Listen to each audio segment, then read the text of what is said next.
എത്രമാത്രം ശക്തമായ ഒരു BJP പ്രവർത്തകർ ചാലക്കുടി ബേസിലുണ്ട് എന്നുള്ളത് ഞങ്ങൾക്ക് ഇപ്പോൾ മനസ്സിലായി. ഇനി ഒത്തിരിയേറെ പേര് ഞങ്ങളോടൊപ്പം തന്നെ ഒത്തിരിയേറെ ആൾക്കാർ ഇനി നോക്കുന്നൊരു 100-100 പേര് ഈ വരും മാസങ്ങളിൽ BJPയിൽ മെമ്പർഷിപ്പ് എടുക്കാനായിട്ട് വരുന്നുണ്ട്. 2020 ഉണ്ടായിരുന്ന ആൾക്കാർ വരുന്നുണ്ട്. പിന്നെ ബേസിക്കായിട്ട് ഒത്തിരിയേറെ ക്രിസ്തീയ വിശ്വാസികൾ ഞങ്ങളോടൊപ്പം തന്നെ വരുന്ന ആളുകളിൽ BJPയിൽ മെമ്പർഷിപ്പ് എടുക്കാൻ പോവുകയാണ്. BJPയുടെ പ്രവർത്തനത്തിനെ സംബന്ധിച്ച് ഈ നരേന്ദ്രമോദിയുടെ ഇപ്പം അടുത്ത് തന്നെ നിങ്ങൾക്കറിയാം ഒരു വാർ നടന്നായിരുന്നു.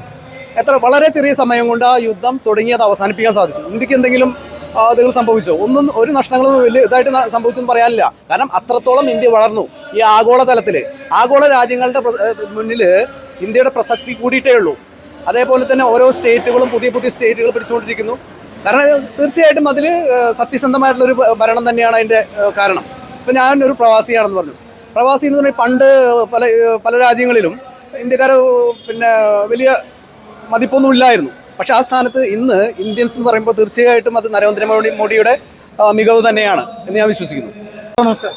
നമസ്കാരം. ചേട്ടാ പേരെന്തായിരുന്നു? എൻ്റെ പേര് ജിനേഷ് കൊല്ലാറാണ്. ചേട്ടൻ 2020 എന്ത് ചുമതലയായിരുന്നു? ഞാൻ 2020 എന്ന് പറയുന്ന പ്രസ്ഥാനത്തിന് കുറച്ച് കാലമായിട്ട് വാച്ച് ചെയ്തുകൊണ്ടിരിക്കുന്നതാണ്. ഞാനൊരു പ്രവാസി കൂടിയാണ്. അപ്പോൾ ലീവിന് വരുമ്പോൾ ഞാൻ 1.5 മാസം പുറത്തും 1 മാസം നാട്ടിലും ആയിട്ടാണ് ഞാൻ വർക്ക് ചെയ്തുകൊണ്ടിരിക്കുന്നത്. അപ്പോൾ അതുപോലെ തന്നെ ഞാൻ പല ചാരിറ്റി സംഘടനകളായിട്ട് നമ്മൾക്കുള്ള ബന്ധം ഉപയോഗിച്ചിട്ട് 2020 വളർത്താനായിട്ടുള്ള കാര്യങ്ങൾ നമ്മൾ സ്റ്റാർട്ട് ചെയ്തിട്ടുള്ളത്. ജൂലൈ 31, 2023 നമ്മളെല്ലാവരും കൂടി ആദ്യത്തെ മീറ്റിംഗ് വിളിച്ച് തുടങ്ങുന്നത്. ഓക്കെ, അതിൽ നിന്ന് പിന്നെ പാർട്ടി പതുക്കെ പല മീറ്റിങ്ങുകളും വിളിച്ചറിയാലോ. ഒരു പാർട്ടി തുടക്കത്തിൽ വളർന്നു വരണമെങ്കിൽ കുറേ അധികം വെള്ളം വളയം ഒക്കെ ഇട്ട് കൊടുക്കണം. അപ്പോൾ പല മേഖലയിൽ നിന്ന ആൾക്കാരെ, പല പഞ്ചായത്തിൽ നിന്നുള്ള ആൾക്കാരെ നമ്മൾ വിളിച്ചു കൂട്ടി അവരിൽ തീർച്ചയായിട്ടും കിഴക്കമ്പലത്ത് നടന്നു വരുന്ന വികസന പ്രവർത്തനങ്ങൾ തന്നെയാണ് നമ്മളെ പിന്നെ ഇവരെ ആകർഷിച്ച് നമ്മളതിൽ വന്ന്. പക്ഷേ ഇതിൽ ചില സ്വാർത്ഥ താല്പര്യക്കാർ കൂടി ഇതിൽ വന്നു ചേർന്നു. അവർ ഈ പാർട്ടി ഹൈജാക്ക് ചെയ്തു. മനസ്സിലായോ? അവസാനം അത് ചുരുക്കി പറയാണ്. കാരണം അതിൽ പല സംഭവത്തിൽ കൂടെയാണ്. അപ്പോൾ ആദ്യത്തിലുള്ള എല്ലാവർക്കും അറിയാതെ, കാരണം വെച്ചിട്ടുണ്ടെങ്കിൽ ഇവിടെ എല്ലാ തെളിവുകളും, കാരണം ഇവിടുത്തെ ആദ്യത്തെ മീറ്റിംഗ് നടക്കുന്നതും പിന്നെ ഘട്ടമായിട്ടുള്ള ചെറിയ മീറ്റിങ്ങുകൾ, അതിനുശേഷം ആദ്യത്തെ മണ്ഡലം മീറ്റിംഗ് ഹോട്ടൽ വിൻസെൻ്റ് പടമാടൻ എന്ന് പറഞ്ഞ ഒരു വ്യക്തിയുടെ വീട്ടിൽ നടക്കണേ. അപ്പോൾ അതെങ്ങനെയാണ് നടന്നതെന്നും അന്വേഷിച്ചറിയാൻ പറ്റും. അതിനുവേണ്ടി ഇനിഷ്യേറ്റ് എടുത്തതാര്, അതിൽ മീറ്റിങ്ങിൽ പിന്നെ അതിനുശേഷം വന്ന പല ആൾക്കാരുമാണ് ഇന്നത്തെ ഈ പറയുന്ന ഇതിലെ താക്കോൽ സ്ഥാനത്ത് ഇരിക്കുന്ന ആൾക്കാർ. ഓക്കെ, പക്ഷേ ഇതിൽ ശരിക്കും ചതിയാണ് നടന്നിട്ടുള്ളത്. ശരിക്കും തനി രാഷ്ട്രീയം. അത്ര BJP എന്ന് പറയുന്ന രാഷ്ട്രീയ പ്രസ്ഥാനത്തിലേക്ക് നിങ്ങൾ ഈ 2020 പ്രവർത്തനം ഉപേക്ഷിച്ച് അതിൽ നിന്ന് രാജിവെച്ച് BJPയിൽ ചേരാനുള്ള കാരണം എന്താണ്? ശരിക്കും 2020 ഞങ്ങൾ തെരഞ്ഞെടുപ്പിന് ശേഷം രാജിവെച്ചിട്ടുണ്ടായിരുന്നു. കാരണം ഇവരുടെ ഈ പിന്നെ സ്വാർത്ഥമായിട്ടുള്ള ഈ എന്താ പറയുക, അവരുടെ ഒരു ടീമിനെ മാത്രം വളർത്തിയെടുത്ത് ശരിക്കും തനി രാഷ്ട്രീയം. നമ്മൾക്ക് രാഷ്ട്രീയമായിട്ട് അങ്ങനെ കളിക്കാനല്ലായിരുന്നു ശരിക്കും പറയുന്നത് 2020 വന്നത്. പക്ഷേ ഇതിൻ്റെ നേതൃത്വം തിരിച്ചറിയുമെന്നുള്ളൊരു ആത്മവിശ്വാസത്തിലാണ് ഞങ്ങൾ പോയിക്കൊണ്ടിരുന്നതും. പല ഇനിഷ്യേറ്റീവ് എടുത്ത് പല കാര്യങ്ങളും ചെയ്തിട്ടും അത് തിരിച്ചറിയുന്നില്ല എന്ന് പൂർണ്ണമായിട്ടും ബോധ്യപ്പെട്ടപ്പോൾ മാത്രമാണ് ഞങ്ങൾ തിരിച്ചു വന്നത്. ഇപ്പോൾ ഈ BJPയുടെ ഒരു പ്രവർത്തനത്തെ സംബന്ധിച്ച് എന്താണ് അഭിപ്രായം? BJPയുടെ പ്രവർത്തനത്തിനെ സംബന്ധിച്ച് ഈ നരേന്ദ്രമോദിയുടെ ഇപ്പം അടുത്ത് തന്നെ നിങ്ങൾക്കറിയാം ഒരു വാർ നടന്നായിരുന്നു. വളരെ ചെറിയ സമയം കൊണ്ട് ആ യുദ്ധം തുടങ്ങിയത് അവസാനിപ്പിക്കാൻ സാധിച്ചു. ഇന്ത്യക്ക് എന്തെങ്കിലും അതുകൾ സംഭവിച്ചോ? ഒരു നഷ്ടങ്ങളും വലിയ ഇതായിട്ട് സംഭവിച്ചെന്ന് പറയാനില്ല. കാരണം അത്രത്തോളം ഇന്ത്യ വളർന്നു. ഈ ആഗോള തലത്തിൽ ആഗോള രാജ്യങ്ങളുടെ മുന്നിൽ ഇന്ത്യയുടെ പ്രസക്തി കൂടിയിട്ടേ ഉള്ളൂ. അതേപോലെ തന്നെ ഓരോ സ്റ്റേറ്റുകളും പുതിയ പുതിയ സ്റ്റേറ്റുകൾ പിടിച്ചുകൊണ്ടിരിക്കുന്നു. കാരണം തീർച്ചയായിട്ടും അതിൽ സത്യസന്ധമായിട്ടുള്ളൊരു ഭരണം തന്നെയാണ് അതിൻ്റെ കാരണം. ഇപ്പം ഞാനൊരു പ്രവാസിയാണെന്ന് പറഞ്ഞു. പ്രവാസി എന്ന് പറഞ്ഞാൽ പണ്ട് പല രാജ്യങ്ങളിലും ഇന്ത്യക്കാർ പിന്നെ വലിയ മതിപ്പൊന്നും ഇല്ലായിരുന്നു. പക്ഷെ ആ സ്ഥാനത്ത് ഇന്ന് ഇന്ത്യൻസ് എന്ന് പറയുമ്പോൾ തീർച്ചയായിട്ടും അത് നരേന്ദ്രമോദിയുടെ മികവ് തന്നെയാണ് എന്ന് ഞാൻ വിശ്വസിക്കുന്നു. ഈ കേരളത്തിലെ ഈ ഒരു BJPയുടെ പ്രവർത്തനം ഇപ്പോഴത്തെ ഒരു സിറ്റുവേഷനിൽ BJP ഒരു വലിയ മുന്നേറ്റത്തിലേക്ക് പോകാനുള്ള സാധ്യത ഉണ്ടെന്ന് തോന്നുന്നു. തീർച്ചയായിട്ടും. ഇപ്പോൾ നോക്കൂ, പിന്നെ ഇപ്പോൾ ചന്ദ്രശേഖർജി വന്ന് പിന്നെ അതിൻ്റെ പ്രവർത്തനങ്ങൾ തുടങ്ങിക്കഴിഞ്ഞു. പല മാറ്റങ്ങളും പല കാര്യങ്ങളും. കാരണം സത്യസന്ധമായിട്ടുള്ള പ്രവർത്തനങ്ങളിലൂടെ കേരളത്തിൽ അധികാരം പിടിക്കാൻ തന്നെയാണ് ചന്ദ്രശേഖർജിയുടെ പിന്നെ പ്രവർത്തനങ്ങൾ തുടങ്ങി കഴിഞ്ഞിട്ടുള്ളത്. അതിന് വേണ്ടിയിട്ടുള്ള പല കാര്യങ്ങളും പിന്നെ ഞങ്ങൾക്ക് മനസ്സിലായതിന് ശേഷം തന്നെയാണ് ഞങ്ങൾ BJPയിലേക്ക് വരാനായിട്ടുള്ള തീരുമാനമെടുത്തത്.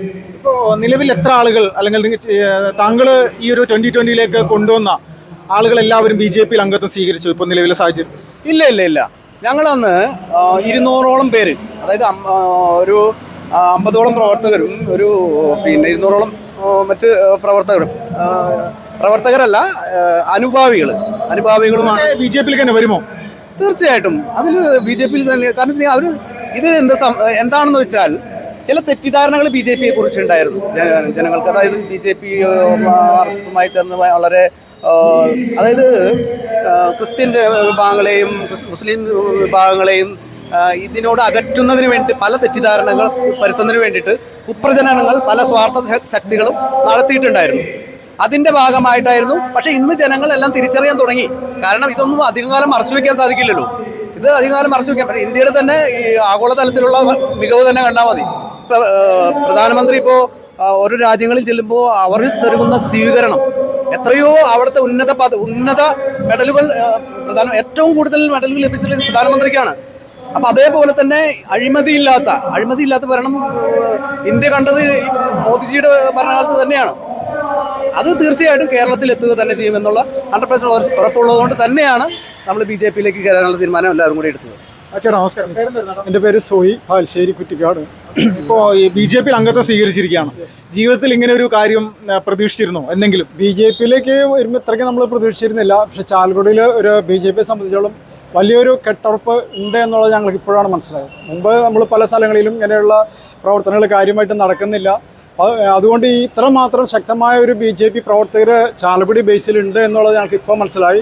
ഇനി ഒത്തിരിയേറെ പേര് ഞങ്ങളോടൊപ്പം തന്നെ ഒത്തിരിയേറെ ആൾക്കാർ ഇനി നോക്കുന്നൊരു 100-100 പേര് ഈ വരും മാസങ്ങളിൽ BJP-യിൽ മെമ്പർഷിപ്പ് എടുക്കാനായിട്ട് വരുന്നുണ്ട്. 2020 ഉണ്ടായിരുന്ന ആൾക്കാർ വരുന്നുണ്ട്. പിന്നെ ബേസിക്കായിട്ട് ഒത്തിരിയേറെ ക്രിസ്തീയ വിശ്വാസികൾ ഞങ്ങളോടൊപ്പം തന്നെ വരുന്ന ആളുകളിൽ BJP-യിൽ മെമ്പർഷിപ്പ് എടുക്കാൻ പോവുകയാണ്. ക്രൈസ്തവരെ സംബന്ധിച്ച് അവരുടെ ഇടയിൽ BJP ഒരു വലിയ രീതിയിൽ ഒരു വർഗീയ പ്രസ്ഥാനമാണ്, ഉത്തരേന്ത്യയിലെല്ലാം ക്രൈസ്തവരെ ആക്രമിക്കുന്ന ഒരു പാർട്ടിയാണെന്നുള്ള രീതിയിൽ ഇങ്ങനെ പ്രചരിപ്പിക്കുന്നുണ്ടല്ലോ LDF-ഉം UDF-ഉം. അതിലൊക്കെ ഒരു മാറ്റം ഉണ്ടായിട്ടുണ്ടോ ഇപ്പോഴത്തെ ഒരു സാഹചര്യം? അത് തെറ്റിദ്ധാരണ ഉണ്ട്, ഇല്ലാന്ന് ഞാൻ പറയുന്നില്ല. പക്ഷേ ഗോവയിലൊക്കെ എപ്പോഴും BJP അല്ലേ ഭരിക്കുന്നത്. അങ്ങനെ ഒത്തിരിയേറെ ക്രിസ്തീയ സംസ്ഥാനങ്ങളിൽ ഭൂരിപക്ഷ സംസ്ഥാനങ്ങളിൽ BJP ഉണ്ട്. പക്ഷെ അവിടെയൊന്നും ഒരു പ്രശ്നമില്ല.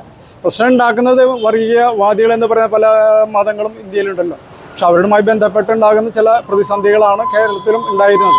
പക്ഷേ കേരളത്തിൽ അങ്ങനെ ഒരു തീവ്രവാദ പ്രവർത്തനങ്ങളുമായി ബന്ധപ്പെട്ട് ഉള്ള ചില മേഖലകൾ ഒതുക്കണമെങ്കിൽ BJP-യെ പോലുള്ള ആൾക്കാർ കേരളത്തിൽ ഭരണം വന്നെങ്കിൽ മാത്രമേ നടക്കുള്ളൂ. ഇപ്പോഴത്തെ ഒരു സിറ്റുവേഷനിൽ വരാനിരിക്കുന്ന പഞ്ചായത്ത് തിരഞ്ഞെടുപ്പിൽ നിങ്ങൾ പ്രവർത്തിക്കുന്ന പ്രദേശത്ത്, പ്രത്യേകിച്ച് ചാലക്കുടി പോലുള്ള സ്ഥലങ്ങളിൽ BJP-ക്ക് ഒരു വലിയ മുന്നേറ്റം ഉണ്ടാക്കാനുള്ള സാധ്യത തീർച്ചയായിട്ടും ഉണ്ടാവും. കാരണം വെച്ചിട്ടുണ്ടെങ്കിൽ ഇത്രമാത്രം പ്രവർത്തകർ ഇവിടെ 10,000-ഓളം പേരാണ് ഇവിടെ ഒന്നിച്ചു കൂടിയത്. അപ്പോൾ ഇവരുടെ ബാക്ക്ഗ്രൗണ്ടിൽ എന്തെല്ലാം ഇനി വർക്കുകൾ എങ്ങനെയെല്ലാം നടക്കണം എന്നുള്ളൊരു ചാർട്ട് തയ്യാറാക്കിയിട്ട് നടക്കുകയാണെങ്കിൽ മുൻ വർഷങ്ങളിലൊക്കെ കിട്ടിയിരുന്നേക്കാൾ ഒരു 100 ഇരട്ടി സീറ്റുകൾ ചാലക്കുടിയുമായി ബന്ധപ്പെട്ട് നിയോജക മണ്ഡലം, ലോക്സഭാ മണ്ഡലങ്ങൾ കിട്ടാൻ വളരെയധികം സാധ്യതയുണ്ട്. ക്രൈസ്തവ വിശ്വാസി എന്നുള്ള നിലയിൽ ഈ BJP-യോടുള്ള ഈ ഒരു ആദ്യ കാലഘട്ടങ്ങളിലുണ്ടായ ഒരു മനോഭാവം മാറാനുള്ള കാരണം എന്താണ്? BJP-യുടെ മനോഭാവം നെഗറ്റീവ്സ് ഒന്നും എനിക്കുണ്ടായിരുന്നില്ല. പക്ഷേ ചില നമ്മളുമായി ചട്ടക്കൂടിൽ നിൽക്കുമ്പോൾ ചില മേഖലകളിൽ വരുന്ന ചില നെഗറ്റീവ് ഇതായിട്ടുള്ള ചില ത്രോട്ടുകൾ വരുമ്പോൾ നമ്മളത് സത്യമാണെന്ന് പലതും വിശ്വസിച്ചിരുന്നു. പക്ഷെ അത് 99% അല്ല 110% അത് അവർ പറഞ്ഞു വരുത്തിയതെല്ലാം തെറ്റാണ്. യഥാർത്ഥത്തിൽ നമ്മൾ ഒരു പ്രസ്ഥാനത്തോടെ അടുത്ത് നിൽക്കുമ്പോഴാണ് അതിൻ്റെ നന്മകൾ നമുക്ക് തിരിച്ചറിയാൻ പറ്റുള്ളൂ. മാറി നിന്ന് ചിന്തിക്കുന്ന ആൾക്കാർക്ക് അത് എപ്പോഴും നെഗറ്റീവായിട്ട് തന്നെ തോന്നുള്ളൂ. പക്ഷെ നമ്മൾ അടുത്ത് നിന്നപ്പോൾ അതെല്ലാം നമുക്ക് മനസ്സിലായി. ചേട്ടാ നമസ്കാരം. പേരെന്തായിരുന്നു? Cyril Thomas. ചേട്ടനിപ്പോൾ BJP-യിൽ അംഗത്വം സ്വീകരിച്ചിരിക്കുകയാണല്ലോ. എങ്ങനെ കാണുന്നു ഇനിയുള്ള മുന്നോട്ടുള്ള പ്രവർത്തനത്തെ? ഇതുവരെ നമ്മൾ BJP-യിൽ ചേർന്നിട്ടുള്ളൊരു പരിചയമുണ്ടായിരുന്നില്ല.